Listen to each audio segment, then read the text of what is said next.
नमस्कार, आप देख रहे हैं अपना कार्यक्रम सरोकार और आपके साथ मैं हूं आपकी दोस्त और होस्ट अर्पिता।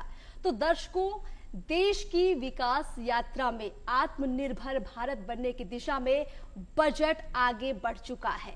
बजट पेश होने के साथ ही तमाम वो ऐलान जो देश की महिलाओं के लिए, देश के युवाओं के लिए, किसानों के लिए, उन मध्यम वर्गीय, गरीब वर्गीय परिवारों के लिए जिनको उम्मीदें हैं कि इस बजट से हमारे जीवन में बहुत बदलाव आएंगे।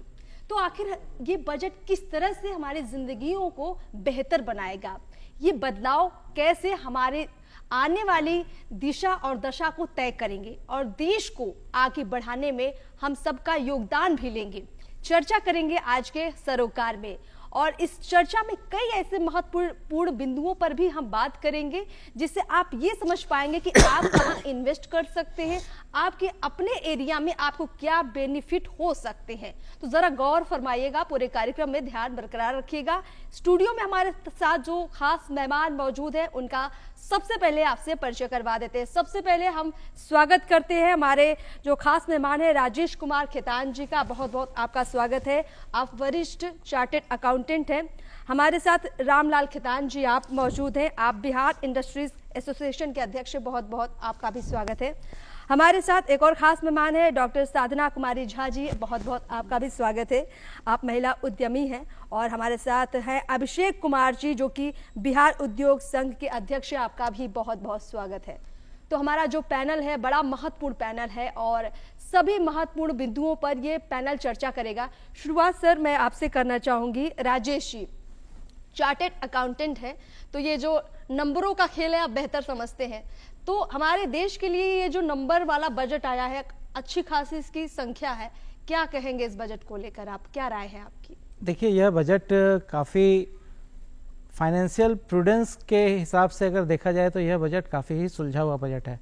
और इस बजट से एक धारणा तो स्पष्ट है कि अब हम सिर्फ शॉर्ट टर्म विजन को केंद्रित करके अपना बजट नहीं बनाते, हम विकसित भारत के जो हमारा 2047 का लक्ष्य है उस दिशा में ही अपने बजट हमने बनाया है। और आपने देखा होगा कि इस बजट में शायद ही विकास के कोई ऐसे पहलू रहे होंगे जो अछूते रहे होंगे। सरकार ने हर पहलू के लिए एक योजना निर्धारित की है और हम विकसित भारत के संकल्प को पूरा करने में युवाओं का सहयोग किस तरीके से ले सकते हैं, कितना ज़्यादा ले सकते हैं, उसके लिए भी इस बजट में काफ़ी कुछ प्रावधान किए गए हैं। देखिए, हम बात करते हैं हर समय बेरोजगारी की कि हमारे पास रोजगार की कमी है, हमारा युवा रोजगार नहीं कर पा रहा। दिक्कत यह है कि आप एम्प्लॉयबल नहीं बना पा रहे युवाओं को, और अगर युवा एम्प्लॉयबल होगा तो वो निश्चित रूप से अपने लिए एम्प्लॉयमेंट ढूंढ ही लेगा। और बात अब एम्प्लॉयमेंट से आगे बढ़कर जा रही है। बात हम उन्हें एंटरप्रेन्योर कैसे बनाएं, उस दिशा में इस बजट में काफी प्रावधान किए गए हैं। उस प्रावधान पर हम चर्चा करेंगे, आपसे भी जानेंगे। और इससे पहले मैं रामलाल जी आपसे जान लेती हूँ, जब बात हम रोजगार की करते हैं, चाहे वो युवाओं के लिए हो या फिर महिलाओं के लिए हो, इंडस्ट्रीज का बड़ा रोल होता है। तो इस बजट में क्या लगता है आपको, कितनी इंडस्ट्रीज जो है नई लगेंगी, उनके लिए क्या नए प्रावधान किए गए हैं, हमारे लिए आपके लिए क्या सुविधा रहेगी? देखिए, हम बिहार इंडस्ट्री एसोसिएशन से जुड़े हैं। हमारी सोच थोड़ी स्वार्थपूर्ण है। हम उस बजट में ढूंढते आए कि बिहार को क्या मिला, बिहार में कैसे औद्योगिकरण बढ़ेगा। उस मामले में जो हमारी आशाएं थी वो पूर्ण होती नहीं दिखी। लेकिन जो बजट है ये पूरे देश के लिए है। उस हिसाब से देखा जाए तो ये बजट बहुत ही अच्छा और दूरगामी बजट है जी। इसमें सभी सेक्टर का ध्यान रखा गया है।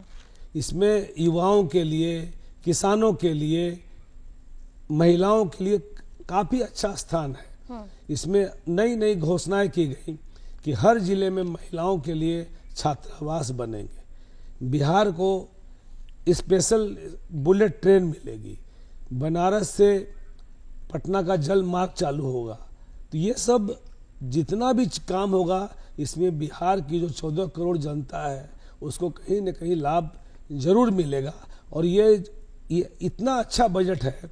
इसी बजट का यह भारत सरकार का सोच है कि आज पूरे विश्व में सबसे ज़्यादा हमारी भारत का ही ग्रोथ बढ़ रहा है। रामलाल जी, आप कह रहे हैं कि बजट में आप थोड़ा सा आपको लगता है और मिलना चाहिए था, लेकिन अगर हम डीपली इसको गो थ्रू करते हैं तो समझ में आता है कि जैसे पटना में एक बड़ा ऐलान हुआ कि जो है जहाज मुरम्मत की सुविधाओं के लिए बाकायदा यहाँ इंडस्ट्री लगाई जाएगी और एक ऐसा एरिया बनेगा जहाँ देश भर के चाहे जहाज आएंगे तो उनको हम सुधार करके मुरम्मत करके देश भर में पहुंचा सकेंगे। जब इस तरह के प्रोजेक्ट आते हैं तो उससे विकास की क्या नई संभावनाएं खुलती हैं? अगर मान लीजिए पटना एक राजधानी है, जिला है, आसपास पूरे बिहार में कितने इसकी चर्चे होंगे, लोगों की उम्मीदें बढ़ेंगी, उस पर क्या कहेंगे? देखिए, ये दूरगामी सोच है। हम अभी बिहार के जो लोग हैं वो पीड़ित हैं कि भाई अभी हमारे यहाँ रोजगार लोगों को मिले, यहाँ उद्योग लगे, वो मामले भी हम इसमें पीछे चल जाते हैं। आगे आने वाले समय के लिए ये अच्छा होगा, इसमें कोई दो मत नहीं है। मैं आपसे आगे आपसे भी चर्चा करती हूँ। हमारे साथ साधना जी हैं। साधना जी, महिलाओं के लिए तो बहुत बड़े ऐलान हुए हैं और ऐसे ऐलान जो लखपति दीदी का कॉन्सेप्ट है, ये कॉन्सेप्ट अब काफी तेजी से आगे बढ़ रहा है। हमारे देश भर की महिलाएं, बिहार की महिलाएं अब रोजगार करेंगी नहीं, रोजगार मुहैया भी करवाएंगी। क्या कहेंगी मैम? ये आपने 100% सही कहा, क्योंकि अगर देखा जाए तो महिला उद्यमियों को ही ध्यान में रख के इस बार का बजट जो है वो बनाया गया है। महिलाओं को पिछले अगर 5 साल के पूरे डेटा को अगर हम देखते हैं तो जितनी उन्नति उनकी मतलब अगर स्वाभिमान से लेके और उनके कार्य करने तक में ये बहुत उन्नति हुई है। एमएसएमईज जो अगर हम पूरे की चर्चा करते हैं तो उसमें आप देखेंगे कि 40 to 50% जो है वो महिलाएं ही लीड कर रही हैं इसको। और इससे मतलब जो हम अभी एम्प्लॉयमेंट की बात हो रही थी, तो महिलाएं निश्चित तौर पे जो अपने काम को शुरू कर रही हैं तो एम्प्लॉयमेंट भी वो जनरेट कर ही रही हैं। तो इस बार जो बजट बना है उसमें एक बहुत ही अच्छी बात कही गई है।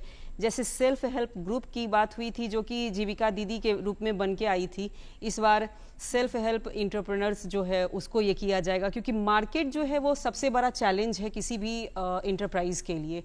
तो जो इस चीज़ को इस बार दूर किया जा रहा है। जो महिलाएं अपने प्रोडक्ट को बनाएंगी उनके लिए वो मार्केट प्लेस प्रोवाइड किया जाएगा, जिससे वो अपने सामान को मतलब कहते हैं कि अपने एरिया से लेके बाहर तक में उसको एक्सप्लोर कर सके, उसको भेज सकती हैं। तो मॉल के कॉन्सेप्ट में आएगा, मॉल की शी मार्ट की तरह। जैसे हम आप देखते होंगे कि हमारे गली मोहल्ले में छोटे छोटे मार्ट खुले हैं, ऐसे मार्ट अब खुलेंगे महिलाओं के लिए खास तौर पर, जिसमें महिलाओं का सामान होगा, महिलाओं के द्वारा बनाया होगा, महिलाओं के द्वारा बेचा जाएगा। मतलब सारा प्रोग्राम जो है महिलाएं तय करेंगी और इससे महिलाओं का रोजगार बढ़ेगा तो समझिए पूरे परिवार का रोजगार बढ़ेगा।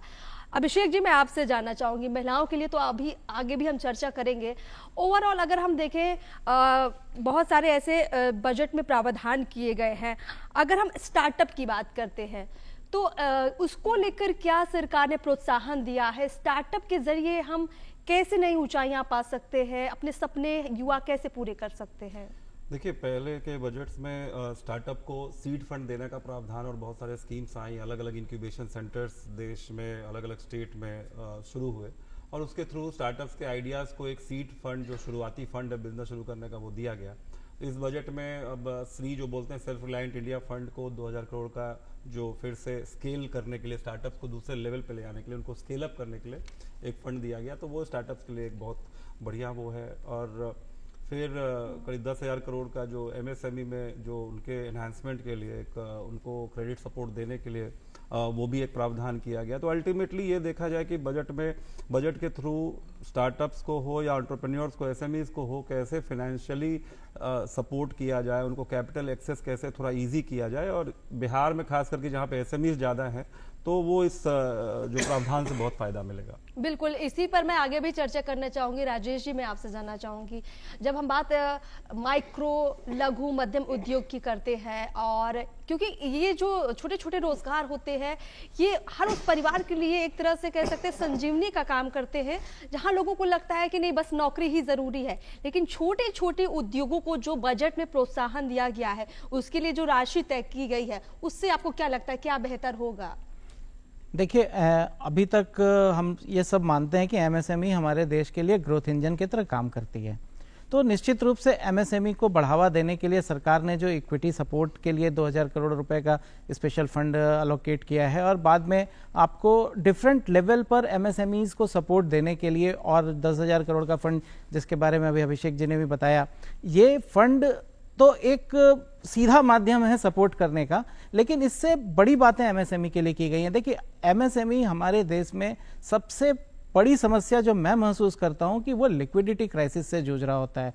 उसका जो वर्किंग कैपिटल होता है, उसका ऑपरेटिंग साइकिल बहुत बड़ा होता है, इसके कारण उसके ऊपर इंटरेस्ट बर्डन बहुत ज़्यादा आ जाता है, और नेचुरल रूप से वो उसकी कॉम्पिटिटिवनेस को भी प्रभावित करता है।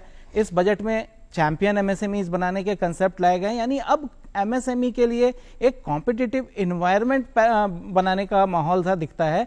सरकार ने यह निश्चित किया है कि जैसे हमारी जितनी भी एमएसएमईज हैं और वो अपने ट्रेड रिसीवेबल के लिए अगर कोई भी जो सेंट्रल पब्लिक सेक्टर एंटरप्राइजेज हैं उसको उन्होंने अपनी कोई भी सर्विसेज या गुड्स सप्लाई किया है, तो उसकी सारे के सारे रिसीवेबल ट्रेड्स प्लेटफॉर्म के थ्रू होकर जाए, और ट्रेड्स प्लेटफॉर्म के थ्रू उनको उस इनवॉइसिंग के लिए सीजीटी एमएसएमई का गारंटी सपोर्ट भी प्रोवाइड करने की बात कही गई है। इससे एमएसएमई में लिक्विडिटी बढ़ेगी, वो अपने डेब्ट का या अपना जो आउटस्टैंडिंग्स है उसका रियलाइजेशन कर सकेंगे, साथ ही उनकी जो आउटस्टैंडिंग्स है उनको ट्रेडेबल सिक्योरिटी के रूप में भी इस बजट में लेकर के आया गया। ये सारे कदम छोटे छोटे हैं, परंतु इसके परिणाम जो हैं बहुत ही अच्छे दिखेंगे, और निश्चित रूप से यह एमएसएमई में पूंजी के प्रवाह को बढ़ाएगा। हमारे यहाँ मेहनत करने वालों की कमी नहीं है, पूंजी की कमी जरूर है, वो अक्सर उससे जूझते रहते हैं, बैंक से ट्रबल होती है, उन्हें समय पर उचित फाइनेंस नहीं मिल पाता है, अगर फाइनेंस मिलता है तो उसकी इंटरेस्ट रेट इतनी ज़्यादा होती है कई बार कि वो कंपटीशन में पीछे हो जाते हैं। इन सारी चीज़ों को ध्यान में रखते हुए एमएसएमई के लिए जो सरकार ने घोषणाएं की है वह निश्चित रूप से बहुत ही प्रभावी होंगी, और डायरेक्ट सपोर्ट जो इक्विटी के माध्यम से हो या अन्य जो 10,000 करोड़ का फंड है उसके थ्रू जो भी सपोर्ट आएगा वो तो मैं सिर्फ एडिशनल सपोर्ट मानता हूं, परंतु ओवरऑल स्कोप एमएसएमई के लिए काफी कुछ दिखता है इस बजट में। बिल्कुल, आपने जो बातें रखी कि सपोर्ट बहुत मिलेगा आने वाले दिनों में, और ये सपोर्ट किस तरह से मिलेगा हम इसको भी थोड़ा समझेंगे। रामलाल जी, मैं आपसे समझना चाहूंगी, मतलब एक आम व्यक्ति अगर इसको समझे कि ठीक है बजट आ गया है, बजट के थ्रू पैसा आ गया है, पर वो पब्लिक को कैसे सपोर्ट करेगा, मतलब उसको मैं आपसे डिटेल में समझूंगी। देखिए, फिर वही बात आ जाती है घूम फिर के बिहार के लिए। नहीं सर, मैं ओवरऑल जानना चाहूंगी, आप सिर्फ बिहार पर सेंट्रिक मत होइए, क्योंकि हम बात यूनियन बजट की कर रहे हैं। देखिए, जो सरकार की सोच है उस सोच के आधार पे ही आज विश्व में इस भारत सरकार का नाम है। हमारा जो था स्वदेशी बनाओ, वो उसमें हम बहुत आगे बढ़ गए हैं। अब हम उस जगह पर आ गए हैं कि अब भारत कई देशों में यहाँ से एक्सपोर्ट कर रहा है। जिस चीज़ के बारे में हम कल्पना भी नहीं कर सकते थे, वो कई लाखों करोड़ों की संख्या में मोबाइल एक्सपोर्ट हो रहे हैं, कारें एक्सपोर्ट हो रही है, तो वो बन रहा है तभी एक्सपोर्ट हो रहा है। तो जब कोई भी चीज़ बनता है तो उसका दूर तक उसका बाजार है, लोगों को रोजगार मिलता है, लोग उससे जुड़ते हैं, तो वो ये भारत सरकार की सोच का ही देन है कि आज विश्व में हमारा एक अलग स्थान है और सारा विश्व हमें देख रहा है और विश्व हमारे भारत में इन्वेस्ट करने की बातें सोच रहा है। बिल्कुल, उत्पादन करेंगे, फिर उसके जरिए बाजार तैयार करेंगे और उस बाजार के जरिए हम अपने युवाओं को, अपनी महिलाओं को, अपने देश के तमाम वर्ग को उन्नत दिशा की ओर बढ़ाएंगे, ताकि उनकी जो जिंदगियां हैं वो उस स्तर पर पहुंच पाएं जिसे हम कहते हैं कि एक बेहतर जिंदगी हमें मिल रही है। और हम जब बात बेहतर जिंदगी की करते हैं तो हम ना सिर्फ उद्योग की बात करते हैं, हम हेल्थ की बात करते हैं, हम एजुकेशन की बात करते हैं। मैं एजुकेशन के सेक्टर में अगर आपसे जानना चाहूँ, बहुत सारे ऐलान हुए हैं एजुकेशन सेक्टर में, लड़कियों के लिए भी हॉस्टल्स बनाए जाएंगे, एजुकेशन को लेकर क्या है ये बजट, महिलाओं के लिए तो आपने बताया, लड़कियों के लिए खास कैसे है? जहाँ तक कि इस यूनियन बजट की बात हुई है तो जो लड़कियां हैं, क्योंकि अगर हम अपना मतलब बेस कहते हैं वो अगर हम अर्लियर शुरू करते हैं तो जो बाद में उनको कोई किसी भी तरह की परेशानी नहीं होती है, तो जो सरकारी स्कूल्स में ये किया गया है कि हॉस्टल्स का प्रावधान किया गया ताकि उनको उचित खाना उनको दिया जाए, उचित शिक्षा का व्यवस्था किया जाए। जैसे एआई टूल्स जो है वो बहुत मतलब कंपलसरी है अभी के किसी भी बिजनेस को ग्रो करने के लिए या फिर किसी बिजनेस में अपने आप को लगाने के लिए।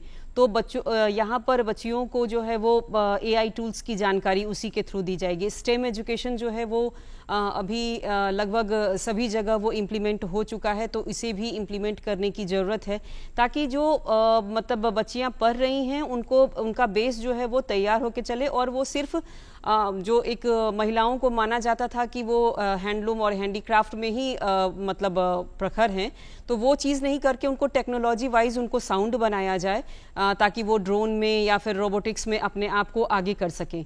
तो ये कुल मिला के इस बजट में स्टेम एजुकेशन पे भी जोर दिया गया है। बच्चियों को के लिए एक स्पेशल स्कीम्स की भी का भी प्रावधान किया गया है। तो देखा जाए तो मतलब इससे अगर मतलब इसके साथ में 15,000 करीब स्कूल्स को और करीब 500 कॉलेजेस को भी एआई और ये टूल्स को देने की बात कही गई है। तो इससे ओवरऑल सभी चीज़ों का मतलब ग्रोथ होगा। बिल्कुल, लड़कियां जो है आप सीखेंगी कि कैसे जो है एआई का वो इस्तेमाल करके आने वाली जनरेशन को जो टेक्नोलॉजी है वो लड़कियां भी सिखाएंगी, समझेंगी पहले स्कूल में और फिर भविष्य में वो उन तमाम कामों को भी करेंगे जो अक्सर कहा जाता है कि शायद लड़कियां नहीं कर सकती। तो सोचिए कितना दूरगामी ये बजट है जो आज पर काम नहीं कर रहा है, जो भविष्य पर भी काम कर रहा है। अभिषेक जी, मैं आपकी राय जरूर लेना चाहूंगी क्योंकि सारे स्टार्टअप की बात कर लीजिए, आप इसको बेहतर समझते हैं और आने वाले दिनों में हम किन किन क्षेत्रों में आगे बढ़ने जा रहे हैं। हेल्थ सेक्टर में आपको क्या लगता है, क्या नए चेंजेस आ सकते हैं? देखिए, हेल्थ सेक्टर में हमारे देश का स्पेशली वैसे जो पिछड़े राज्य हैं, हमारा बिहार में भी बहुत ज़्यादा हेल्थ सेक्टर में टेक्नोलॉजिकल डेवलपमेंट की ज़रूरत थी ताकि सबको वो एक्सेस मिल पाए। बिल्कुल बिल्कुल। तो उसके लिए बजट में ऑब्वियसली दिखा गया है कि डीप टेक और जितने भी टेक एनेबल्ड जो स्टार्टअप्स हैं उनको ज़्यादा सपोर्ट किया जाएगा। उसके बाद एक बहुत इंपॉर्टेंट पॉइंट है स्टार्टअप्स के लिए जो क्रॉस बॉर्डर ट्रेड का। आप एक्सपोर्ट्स में देखेंगे तो अभी तक हमारे देश में जो क्रॉस बॉर्डर ट्रेड में बहुत बड़ा एक रुकावट रहता था। जो टैरिफ्स अभी सुन रहे हैं वो हमारे डिफरेंट कंट्रीज में जाते थे तो इंडिया पोस्ट उससे आगे नहीं कर पाता था। तो क्रॉस बॉर्डर ट्रेड के लिए एक कैप हटाया गया। उससे है कि इंडिया के प्रोडक्ट ज़्यादा ईजिली अब एक्सपोर्ट किए जा सकते हैं और स्पेशली अब जो नए एंटरप्रेन्योर्स हैं, SMEs हैं, चाहे स्टार्टअप्स हैं, उन सबको इससे फ़ायदा मिलेगा। एक और बहुत इंपॉर्टेंट चीज़ है फार्मर्स के लिए। फार्मर्स के लिए एक ICR जो हमारा जो प्रीमियम इंस्टीट्यूशन है जिसके पास सारा रिसर्च डेटा है या आप इनपुट लिंकेज से लेकर के और डिमांड एनालिसिस सब कुछ जो करती है, तो ICR जो सेल वो एक प्लेटफॉर्म बना रहे हैं जैसा इस बजट में बताया गया, जिससे कि बहुत दूर दराज के फार्मर्स को इससे जोड़ा जाएगा और उनको इनपुट गाइडेंस से लेकर के मार्केट रिसर्च और डिमांड एनालिसिस पे उनको मदद की जाएगी। और जितने भी एग्री स्टार्टअप्स हैं जो देश में काम कर रहे हैं उनको भी इनसे डेटा दे करके और उनको वो अपने स्टार्टअप्स को कैसे बढ़ाए क्षेत्र में वो भी मदद की जाएगी। बिल्कुल, आपने अभी जो बात किसानों की है तो हम जरूर बताना चाहेंगे कि अब मछली पालन के लिए खास तौर पर जो है अमृत सरोवर, नए तालाब, इन कॉन्सेप्ट पर भी काम होगा। बजट में इसका भी प्रावधान किया गया है। यानी खेती किसानी जो आम तौर पर हमारे किसान भाई करते हैं उसके अलावा भी कैसे मछली पालन जैसे क्षेत्र जो है किसानों की जो आय है उसको डबल ट्रिपल बना सकते हैं, इसका भी ध्यान रखा गया है। इस ओर भी कदम बढ़ाए गए हैं। आगे आपसे जानना चाहूंगी मैं राजेश जी, जो हमारे शहर हैं जिनकी आबादी 5 लाख से ज़्यादा है, ऐसे शहरों को हम एक नए तरीके से डेवलप करेंगे। वो जो डेवलपमेंट का कॉन्सेप्ट दिया गया है इस बार बजट में वो क्या है, अगर आप बता पाए, समझा पाए हमारे। देखिए, जितनी भी Tier 2 Tier 3 सिटीज़ हैं वहाँ पर सुविधाओं का विस्तार बहुत ज़्यादा ज़रूरी है, अर्बनाइजेशन ज़रूरी है। हम अक्सर बात करते हैं कि पलायन हो रहा है, लोग बाहर जा रहे हैं। लोग बाहर जाना एक सतत प्रक्रिया है, ये चलती रहेगी। लेकिन अगर आपके यहाँ सुविधाओं के अभाव के कारण लोग बाहर जा रहे हैं, यह निश्चित रूप से किसी भी जगह के विकास के लिए अवरोधक हो सकता है। तो जब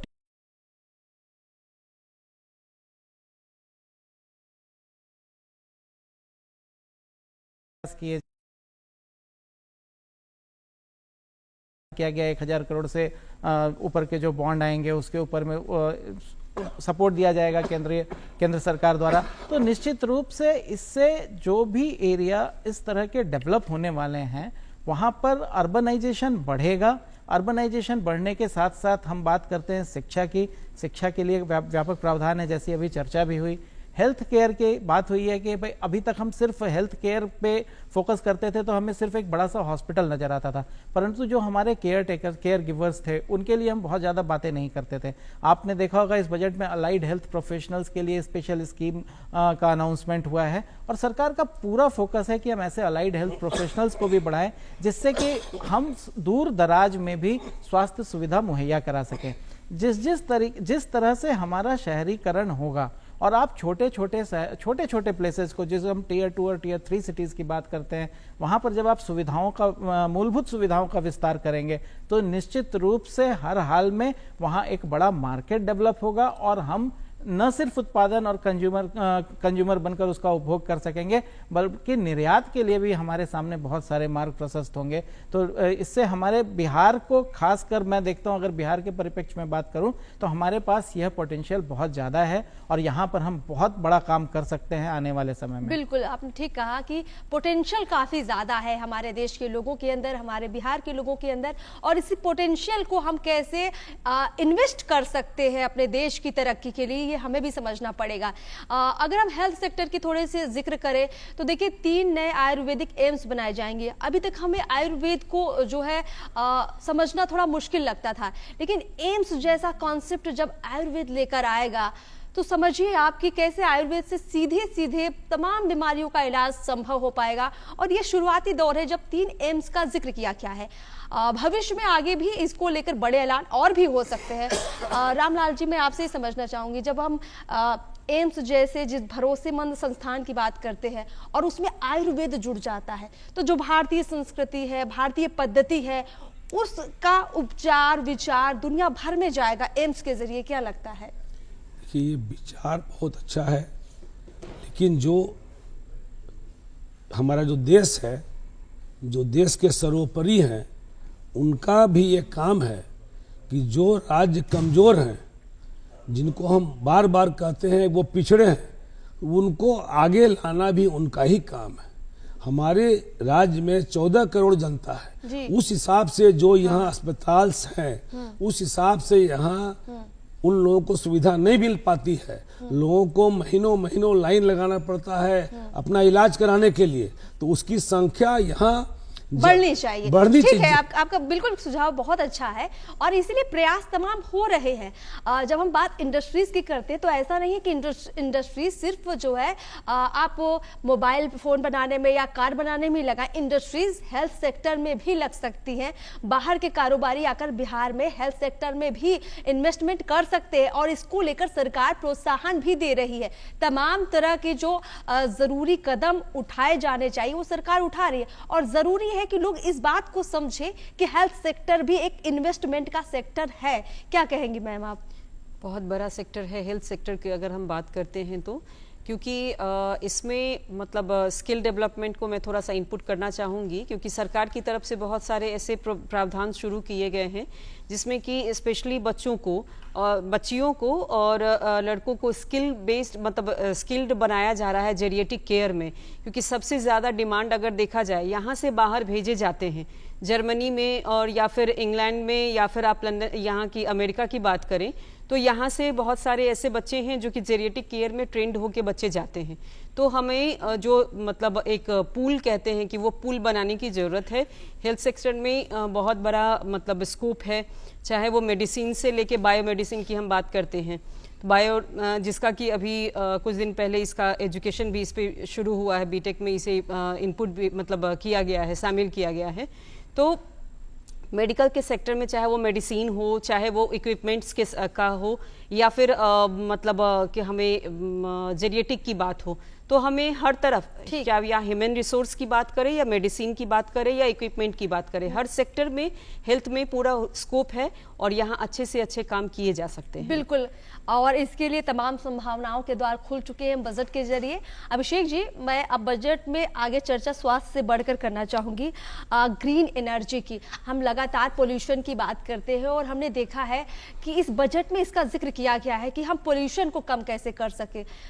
इलेक्ट्रॉनिक जो वाहन है वो सस्ते होंगे, बैटरियों का जो खर्च है वो कम आएगा। ये जो कॉन्सेप्ट है इस पर क्या राय है आपकी?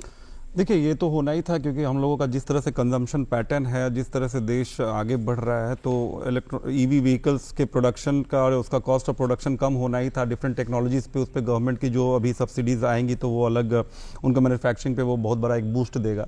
क्लीन टेक्नोलॉजी पे भी इस बजट में बहुत अच्छा डिस्कशन है। आप रिसाइकल मैनेजमेंट पे है, प्लास्टिक मैनेजमेंट पे है, या जो भी म्युनिसिपल वेस्ट मैनेजमेंट पे है, तो ये सब में भी स्टार्टअप्स को और जो भी ऐसे टेक बेस्ड जो क्लीन टेक बेस्ड जो स्टार्टअप्स हैं, एंटरप्रेन्योर्स हैं, उनको सपोर्ट का है।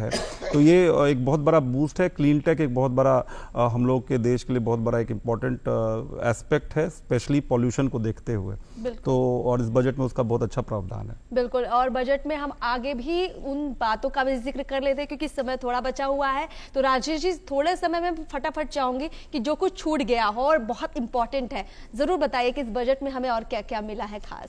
देखिए, अब हम अपने आप को सिर्फ राज्य या देश की सीमा तक ही केंद्रित नहीं कर सकते, उसी के बारे में सिर्फ नहीं सोच सकते। समय है ग्लोबलाइजेशन का, और हमने देखा होगा पीछे समय में पूरा विश्व की जो अर्थव्यवस्था है वो काफ़ी अनिश्चितताओं के दौर से गुजरी है।